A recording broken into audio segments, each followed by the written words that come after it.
The wind moved low across the dry earth that morning, stirring the dust along the old wagon road that led into Willow Creek, a small, forgotten village tucked between red mesas and cottonwood groves. It was the kind of place where every man carried his past on his shoulders, and every woman's eyes told a story she'd never dare to speak aloud.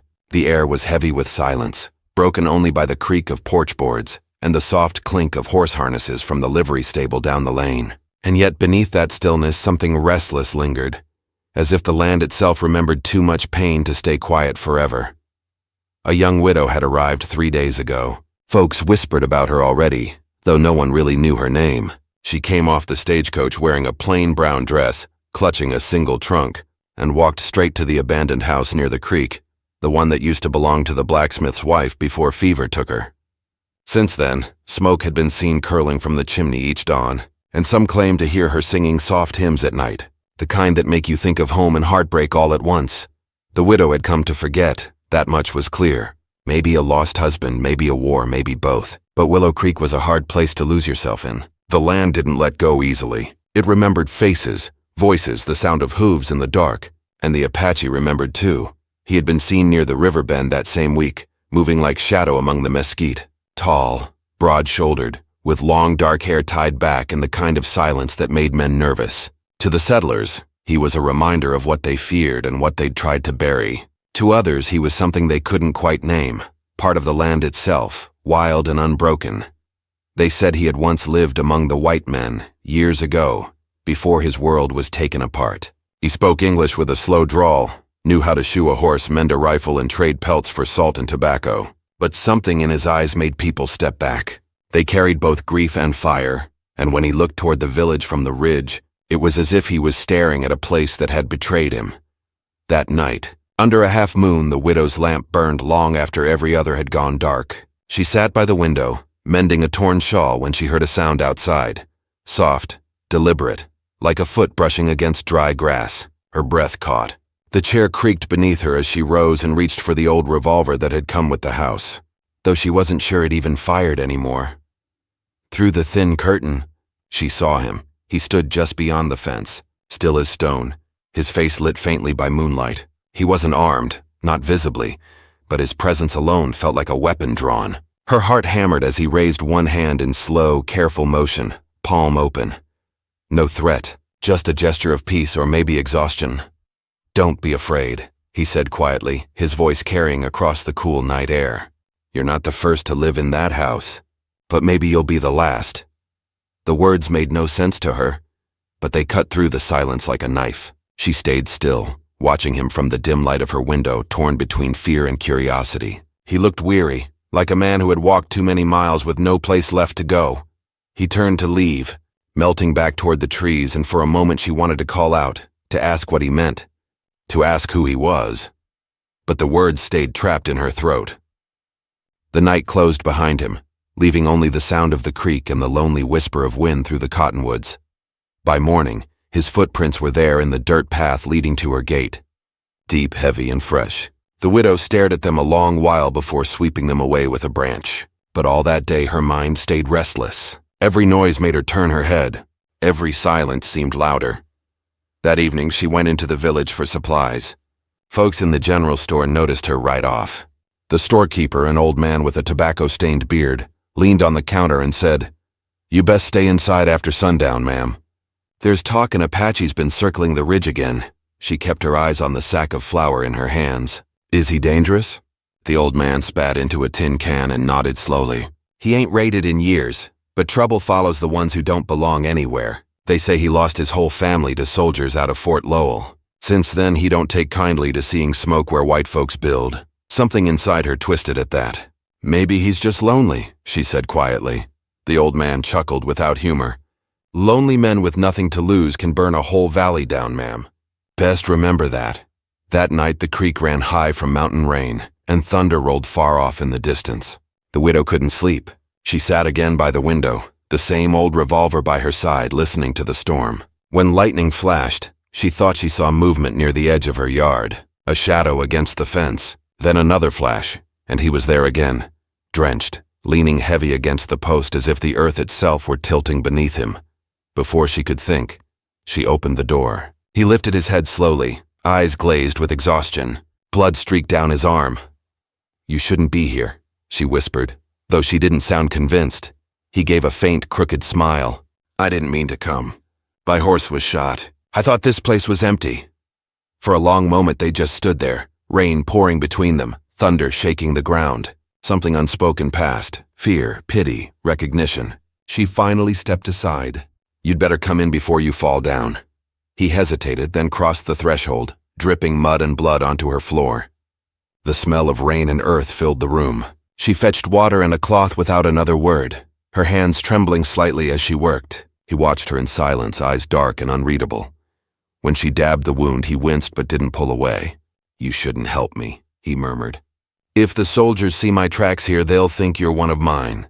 She kept her eyes on the cloth. "Then I'll sweep them away like I did this morning." His gaze lifted, studying her face.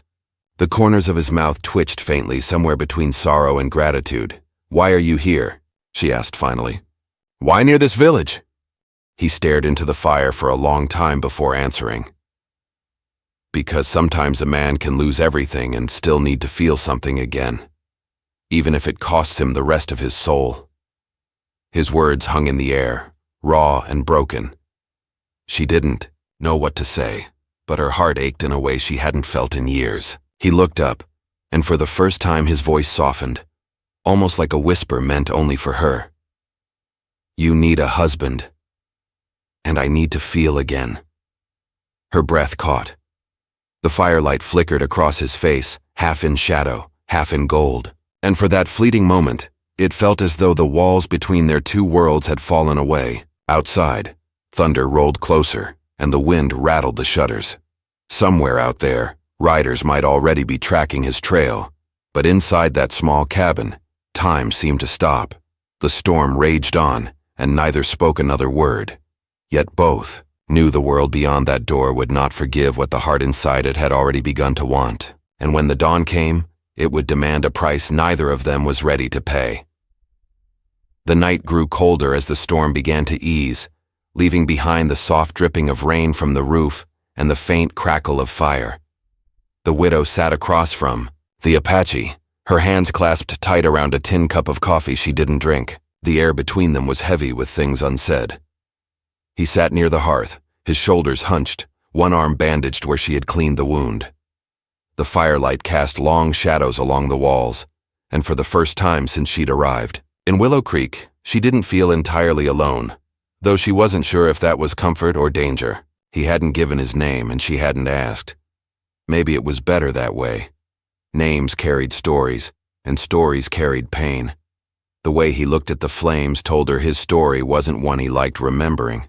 She wanted to ask how he had come to be wounded, what had brought him back toward the settlement, but every time she tried, the words caught in her throat. He seemed like a man walking a line between life and something darker, and she feared that one wrong question might push him across it.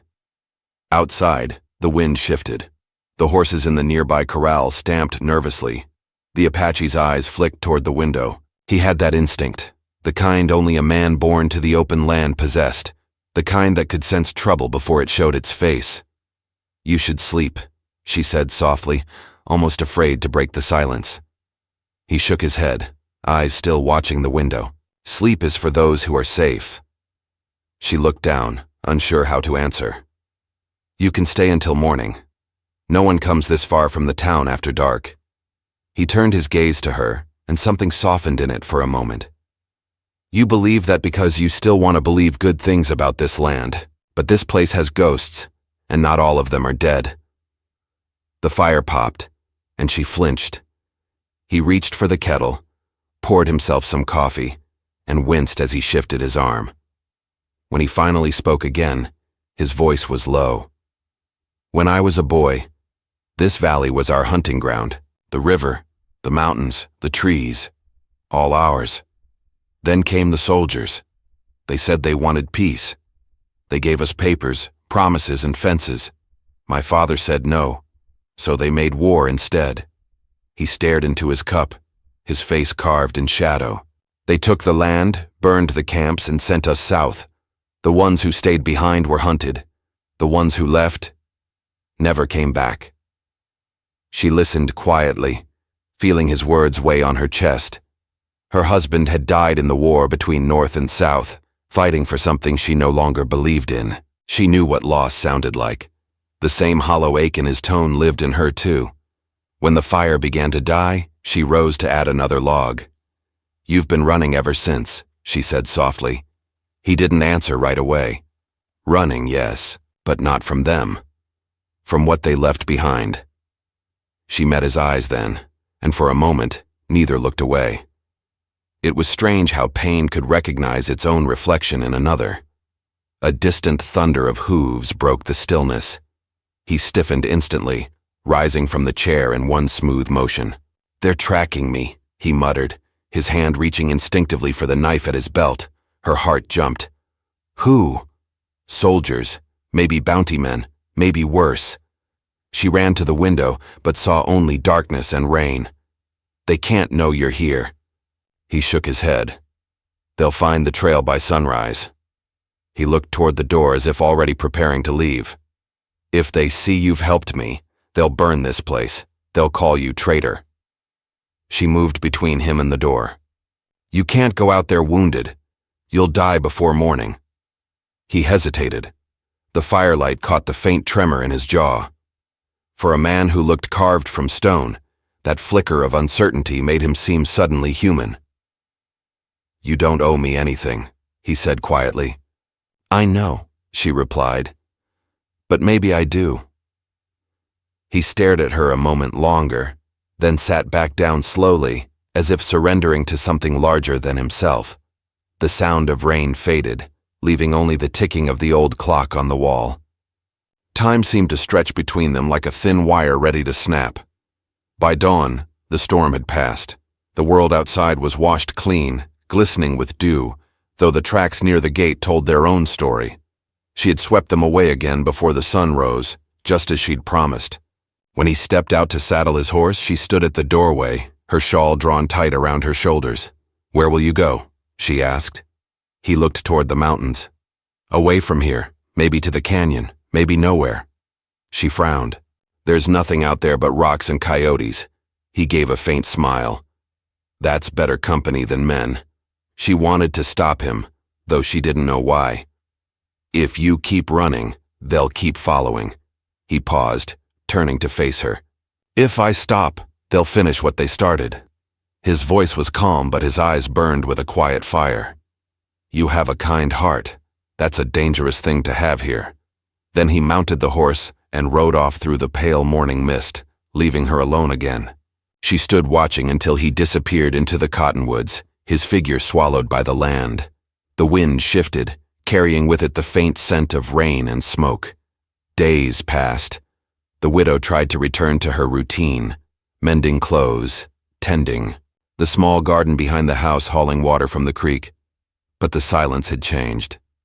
Every sound made her turn her head. Every shadow outside the window seemed too still. She knew he was somewhere out there, watching, keeping his distance. The townsfolk had begun to whisper again.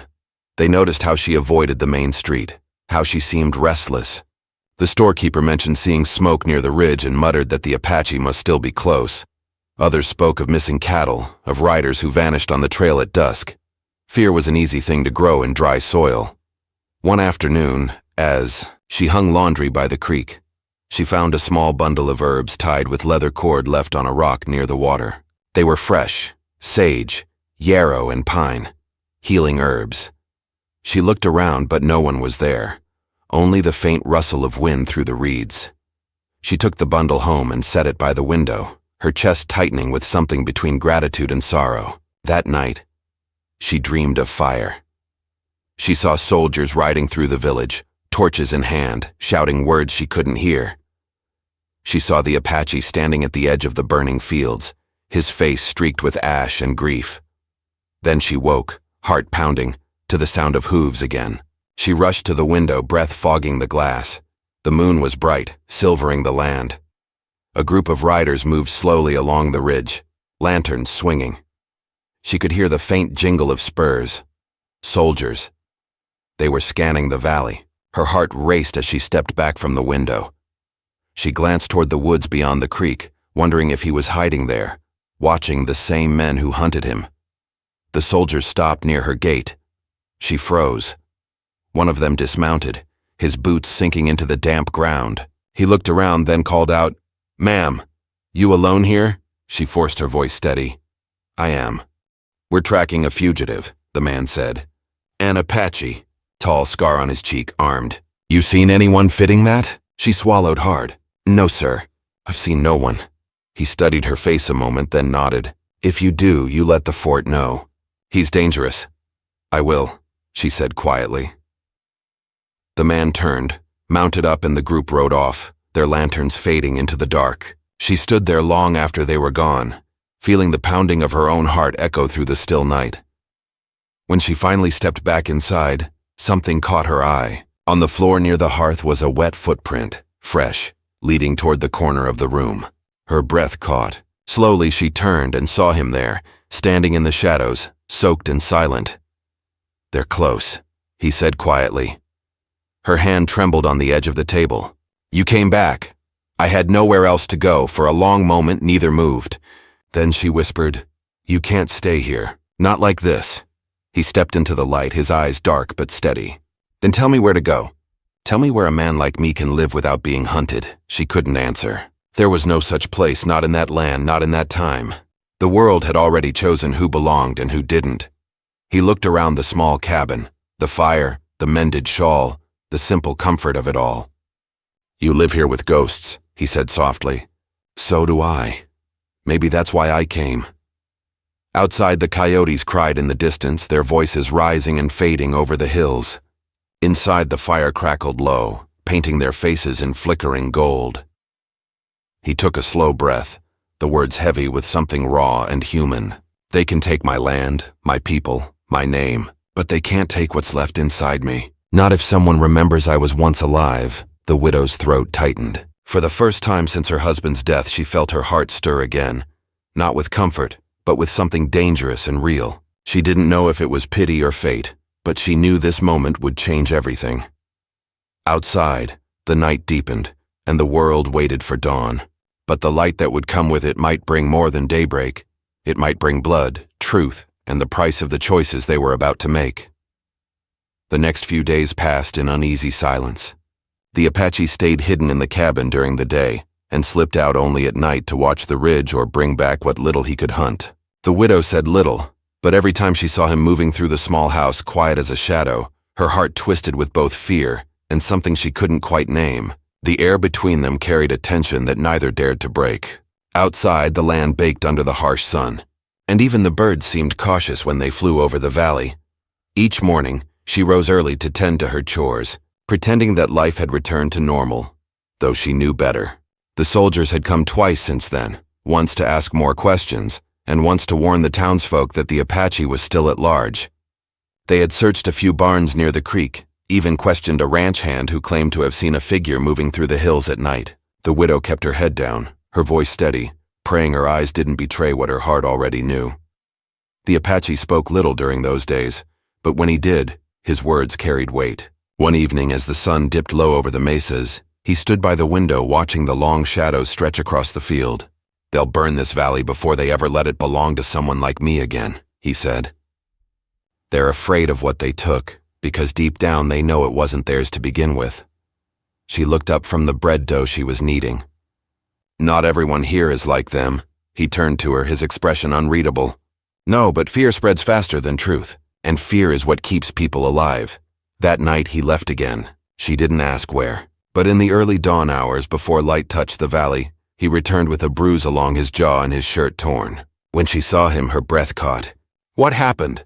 "Riders," he muttered, setting his rifle down. "3 men from the fort. They were drinking at the old mine. I listened too long, stayed too close." She brought him a damp cloth and pressed it gently against his face. He didn't flinch. "What were they talking about?" she asked. "They said they'll search every cabin near the creek before week's end," he said quietly. "They'll come here soon." Her hands froze. "Then you have to leave." He looked at her, calm but weary. "I've been leaving all my life." The words cut deeper than she expected. She wanted to argue, to tell him it wasn't safe, but her voice wouldn't come. Instead, she said, "If they find you here, they'll hang you." He gave a faint, bitter smile. If they find me out there, they'll shoot me first. That night, neither of them slept. The fire burned low, and the shadows moved along the walls like restless spirits. Somewhere beyond the hills, a coyote howled, a lonely, broken sound that echoed through the still air. By morning, the widow had made her decision.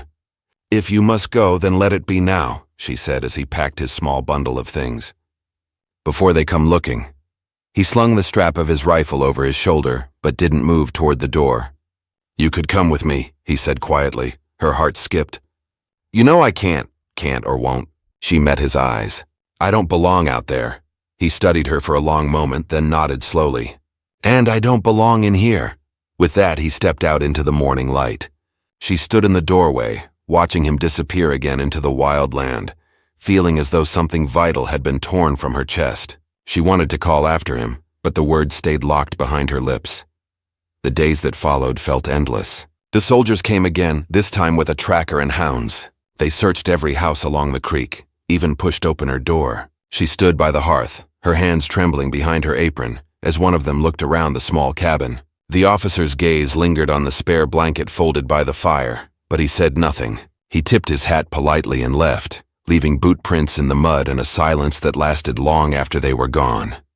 That night, she went to the creek and found another small bundle tied with leather cord, this one containing a single eagle feather and a strip of cloth torn from his shirt. Her throat tightened. It was his way of saying he was alive. The following week brought new tension to Willow Creek. The storekeeper spoke of ranchers missing horses. Someone's barn had burned 2 nights ago and rumors spread fast. The Apache was blamed for everything: stolen cattle, missing rifles, even a boy who hadn't returned from checking his traps. The townsfolk began keeping guns by their doors again. The widow kept her secret close. But at night, she sometimes thought she saw a shadow move near the edge of the trees, just far enough to be unseen if you didn't know where to look. Then came the stranger. He arrived on a gray horse one dusty afternoon, wearing a worn leather coat and a scar that ran from his temple down to his chin. He introduced himself as a scout from Fort Lowell. "Name's Boone," he said with a slow drawl, leaning against her porch post. "I heard tell you live alone out here." She wiped her hands on her apron. "That's right. Brave thing for a woman to do, with an outlaw Apache running these hills." His eyes studied her face carefully. "You seen anything strange lately?" She shook her head. "Nothing but dust and wind," he smiled faintly. "Dust and wind don't leave footprints, ma'am." Her stomach twisted. "What are you saying?" Boone stepped closer, lowering his voice. "I've been tracking him for weeks. He's been here, maybe still is." He glanced past her shoulder into the house. "You'd tell me if he was, wouldn't you?" "I would," she said quietly. He nodded, though his eyes said he didn't believe her. "If you see him again, best you tell the fort. They're bringing a company down from Prescott. They mean to end this before winter." After he rode away, she stood in the doorway for a long time, feeling the weight of what she hadn't said. That night she lit no lamp, afraid of drawing attention. But when the moon rose, a faint whistle came from the woods, a sound she'd heard once before. She stepped outside, heart pounding. He emerged from the shadows, silent as mist, his face thin from sleepless nights. "They're bringing more men," she whispered. "I know," he said. "Boone's not a soldier. He's a bounty hunter. He wants proof I'm alive. Then he'll come here again." He nodded slowly. "That's why I came, to tell you to leave this place tonight." "I can't just leave everything." "Everything?" His voice was soft but edged with sorrow. "This house is only wood and nails. The world outside, it's still alive. You could start again." She shook her head. "And you?" "I'll draw them away." Her breath caught. "They'll kill you." He gave a small, tired smile. "Maybe that's what's left for men like me." "No," she said firmly, stepping closer. "You still have a reason to live." He looked at her for a long moment, and his eyes softened. "You shouldn't say that." "Why not?" "Because I might believe you." Before either could say more, a distant gunshot cracked through the air, followed by the bark of hounds. The Apache turned instantly, his body tense. "They're closer than I thought. Go," she whispered. "Go now."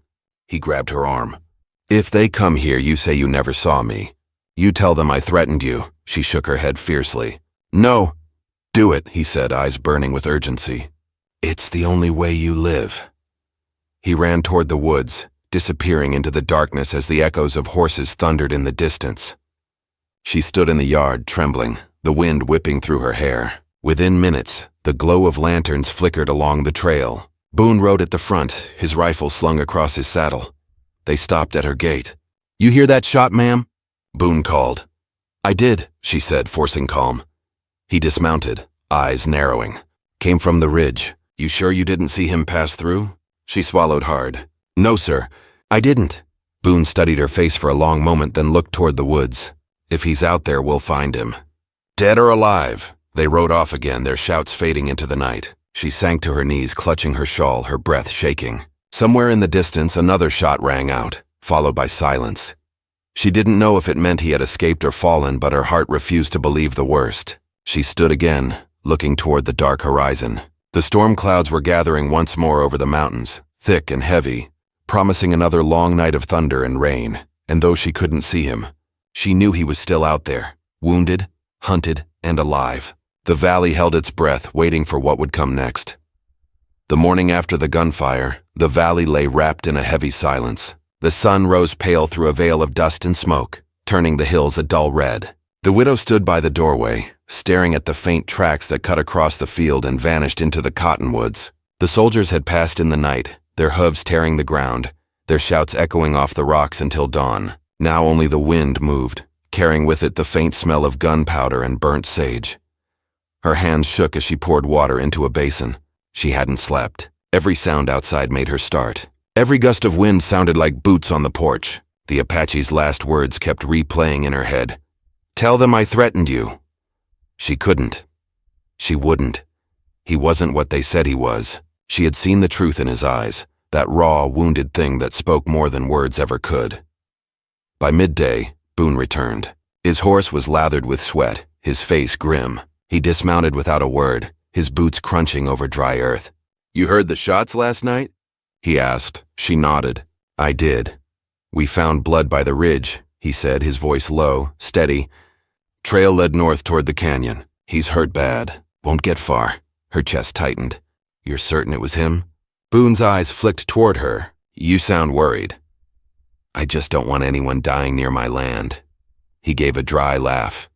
"That's the thing about this country, ma'am. Death doesn't ask where it's welcome." She said nothing. Boone studied her a long moment, his gaze sharp and unrelenting. "If he's been here again, you'd tell me now, wouldn't you? Before you end up tied to his crimes?" Her throat felt tight. "I told you before. I haven't seen him." Boone nodded slowly but didn't look convinced. "You're a kind woman. That's dangerous. Men like him know how to use kindness." He turned to leave, but before mounting his horse, he added, "If he comes back, if he even breathes near this place, you better pray the soldiers find him before I do." She watched him ride away until the dust swallowed him. The words left a bitter taste in her mouth. Boone's kind of justice had no mercy. That night the sky broke open with thunder. Rain fell hard, washing away the blood trails and footprints left in the dust. She sat by the fire, staring into the flames, wondering if he was still alive somewhere in the storm. The roof creaked under the weight of the downpour, and every flash of lightning lit up the empty room, making her feel smaller in the world. Then she heard it, a knock. Faint, hesitant, barely louder than the rain. Her breath caught. She rose slowly, heart pounding, and opened the door. He was there, soaked, pale, and staggering. His arm hung limp against his side, blood mixing with rain down his sleeve. His face was drawn, his eyes hollow with exhaustion. He leaned against the doorframe, barely holding himself up.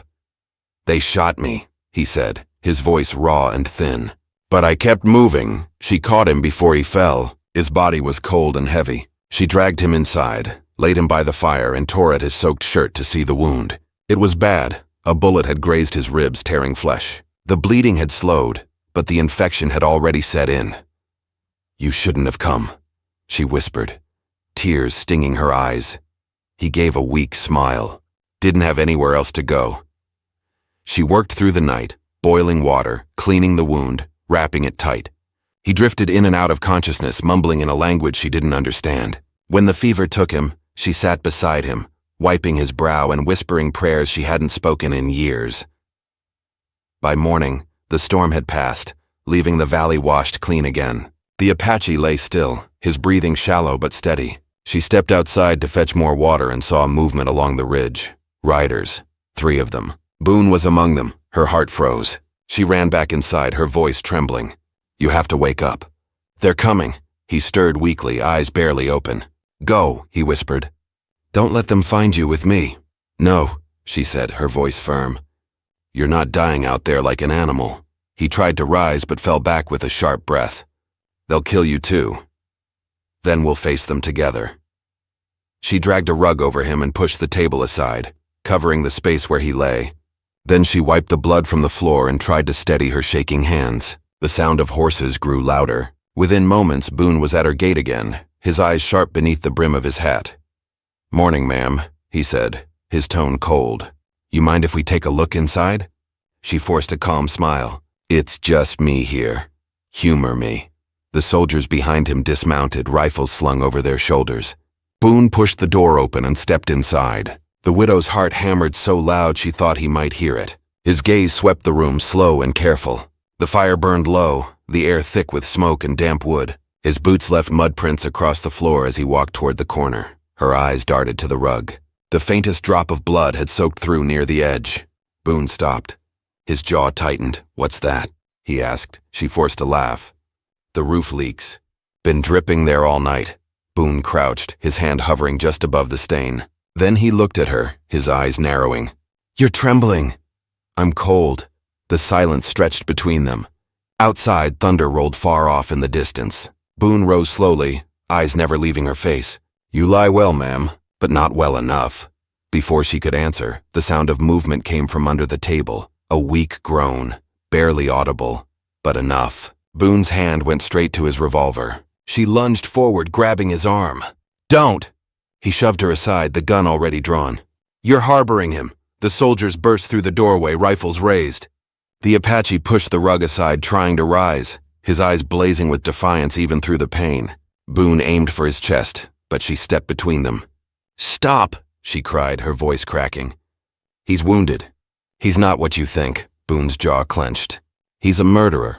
He's a man, she said. He's hurt. He's lost everything, and he's not your enemy. Boone hesitated only a moment, his finger still on the trigger. Move aside, or I'll count you with him. The room fell still except for the sound of rain dripping from the eaves. The Apache was on his knees now, struggling to stay upright. He looked at her, his expression calm despite the gun pointed at him. Let him do it, he said softly. It ends faster that way. Tears burned her eyes. No, you've run enough. For a moment Boone seemed uncertain. Then the door burst open again and another soldier stumbled in. Sir, tracks near the creek. More of them, maybe a whole band. Boone's head snapped toward him. How far? Less than a mile. The tension broke like a whip. Boone turned back toward the Apache but didn't fire. If there are more of your kind out there, he growled, then we'll deal with them first. He pointed at the widow. You stay here. If he's gone when I come back, I'll burn this place to the ground. They rushed out, their horses tearing through the mud, leaving behind a silence heavier than before. She dropped to her knees beside the Apache, her hands shaking. You have to leave now before they return. He looked at her, eyes half-lidded from pain. And where would I go? They've already decided who I am. Then we'll prove them wrong. He gave a faint smile. You talk like hope's still alive. It is, she whispered. Because you're still breathing. He reached up, his hand trembling, and brushed a strand of hair from her face. You could still leave this place. You don't have to share my fate. Her throat tightened.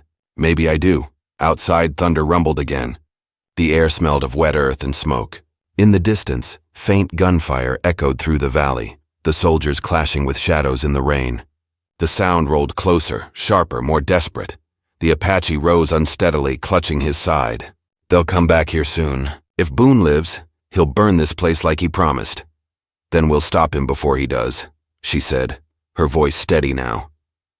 He looked at her for a long moment, searching her face. You'd fight them? I've already started, she whispered. Outside, the wind picked up, howling through the cottonwoods.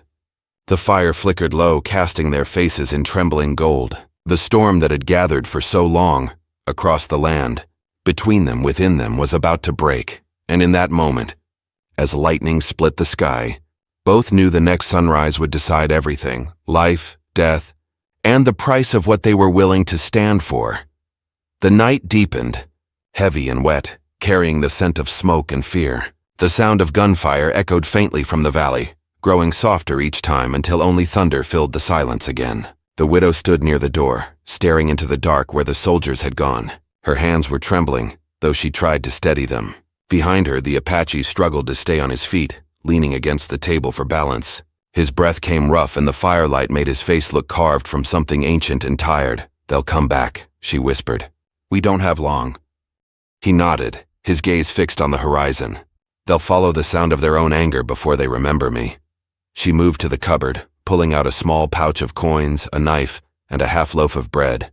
"You need to go before they see smoke again. There's an old trail behind the creek. It runs through the canyon. You'll lose them there." He shook his head. "I can't leave you here."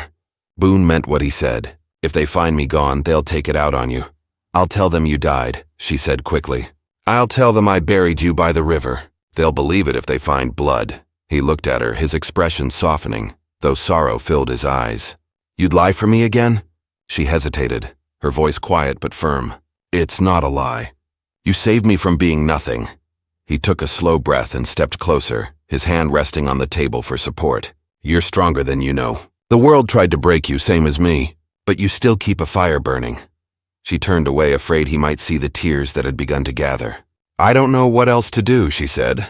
"Everything I loved is gone. My husband, my home, the life I thought I'd have, gone. But when you came here, I started to feel something again. Like there was still a reason to stay alive." He reached out, his hand brushing her arm, gentle despite his roughness. "You reminded me of what being alive meant." For a long moment neither spoke. The only sound was the steady drip of rain from the roof and the faint creak of the house in the wind. The fire had burned low, and shadows moved softly across their faces. Then the distant sound of horses broke the quiet. The Apache's body tensed instantly. "They're coming back." She turned toward the window and saw faint lanterns glowing through the trees. 5 or 6 riders moving slowly, their voices carrying low over the wet ground. "Boone's still alive," she said under her breath. He straightened, grimacing with pain. "Then I finish this now. I won't let him touch you." "You can't fight them all," she said, grabbing his arm. "You're wounded." He met her eyes, calm and certain. "I've been fighting since the day I was born. It's the only thing they ever let me be good at." She wanted to argue, but his look silenced her. He picked up his rifle and loaded the last 2 bullets. "When they come, you hide behind the barn. Don't move till it's over." She shook her head, tears blurring her vision. "If you go out there, you won't come back." He gave a faint, tired smile. "Then remember me as a man who tried." Before she could stop him, he stepped into the night. The rain had stopped, but the ground was slick and dark beneath his boots. He moved with the same quiet strength he always had, like part of the earth itself. The widow watched through the window as he took position near the old fence, waiting for the riders to appear. The first shot came quick, a flash, then the echo rolling across the hills. Boone's voice rang out over the storm's fading growl. "He's here! Light him up!" Lanterns flared, horses reared, and gunfire erupted across the field. The Apache fired once, hitting a soldier's lantern dead on, plunging the scene back into half-darkness. Flames spread through the wet grass where the oil spilled, lighting the chaos in flickering bursts. He moved fast, firing again, then ducking behind the trough. 2 soldiers fell. Boone cursed, shouting orders. The widow could see him clearly now, his coat glistening in the firelight, his revolver drawn. The Apache turned, eyes locking on Boone. The 2 men faced each other across the yard, firelight painting their faces in gold and red. Boone raised his gun, but the Apache fired first. The shot hit Boone's shoulder, spinning him back but not dropping him. "You should have stayed gone," Boone roared, firing wildly. 1 bullet grazed the Apache's side, another shattered the fence post beside him. The last one struck true. The Apache staggered, his body jerking back before he fell hard against the wet ground. The widow screamed and ran from the cabin, ignoring the danger. She dropped to her knees beside him, her hands pressing against the wound as blood spread beneath him. His eyes opened faintly, finding hers. "It's all right," he murmured. "They won't hurt you now." She shook her head, sobbing. "Don't talk, please." He smiled faintly, weak but peaceful. "You said I'd feel again. You were right." Boone limped closer, holding his bleeding shoulder, the gun still in his other hand. His face was twisted with pain and fury. "Move away from him," he growled. She stood, her grief hardening into something stronger. "You've done enough. He's an outlaw, Boone said coldly. You think he'd spare you if it were the other way around? I know he would, she said. Boone raised the gun. Then you'll join him. Before he could fire, the sound of rifles cracked from the ridge. The remaining soldiers turned, confused. A shadowed figure, one of Boone's own men, shouted that Apaches were coming down from the canyon. The men panicked, firing into the trees, though no one could see who was really there. In the chaos, Boone's attention broke just long enough. The widow snatched his revolver hand and pushed it aside. The gun went off into the dirt. He shoved her back, his face pale with rage. You'll regret this, woman. But before he could raise the weapon again, a figure rose weakly from the ground behind him. The Apache, blood running from his side, drove the butt of his rifle into Boone's back, sending him sprawling into the mud. The gun flew from Boone's hand. The Apache stood over him, swaying but unyielding, breathing hard through the pain. Boone looked up at him, wide-eyed. You're finished. The Apache raised the rifle once more, but stopped. His hand shook, his breath ragged. He looked at Boone with a strange calm and said, No more blood. Then he let the rifle drop. Boone stared at him, confused, and for a moment, neither moved. Then he scrambled up, grabbed his fallen revolver, and pointed it at the Apache's chest. A shot rang out, but it wasn't Boone's. The widow stood a few yards away, her hands trembling around the small pistol she'd kept hidden in her apron. Boone stumbled, his eyes wide with disbelief, before collapsing into the mud. Silence followed. Only the wind and the slow roll of thunder over the distant hills. The Apache sank to his knees, his strength finally leaving him. She ran to him again, cradling his head in her lap. You'll be all right, she whispered. You will. He gave a faint smile, his voice barely a breath. The land. It's yours now. Keep it alive. She shook her head, tears streaming down her face. Don't leave me. He looked toward the horizon where the storm clouds were breaking apart. It's not goodbye. The wind carries what we were. It never forgets. His eyes closed, and for a moment the world seemed to hold still. The fire from the lanterns flickered low, and the first light of dawn crept across the field. By sunrise, the soldiers had retreated. Boone lay still where he'd fallen. The valley was quiet again, as if the land itself had decided enough blood had been spilled. Days later, the widow buried the Apache beneath the cottonwoods by the creek. She marked the grave with a simple stone, no name, just a carved symbol of an eagle feather, like the one he'd once left her. She stood there a long time, the wind moving softly through her hair, whispering through the grass. The village never spoke much about what happened. Some said the Apache vanished into the hills. Others said he died fighting for something he couldn't have. But the widow knew better. He hadn't fought for vengeance. He'd fought for peace, for the small spark of humanity the world had tried to take from him. As the seasons changed, she stayed in the cabin, tending the land he'd once crossed. The river still ran, the hills still glowed red in the sunset. And sometimes, when the evening wind came low through the cottonwoods, she swore she could still hear his voice. And though the world outside went on forgetting, Willow Creek remembered. Because some love stories weren't made for towns or time. They were written into the land itself, where the silence speaks louder than words, and where even the loneliest hearts can find a way to live again.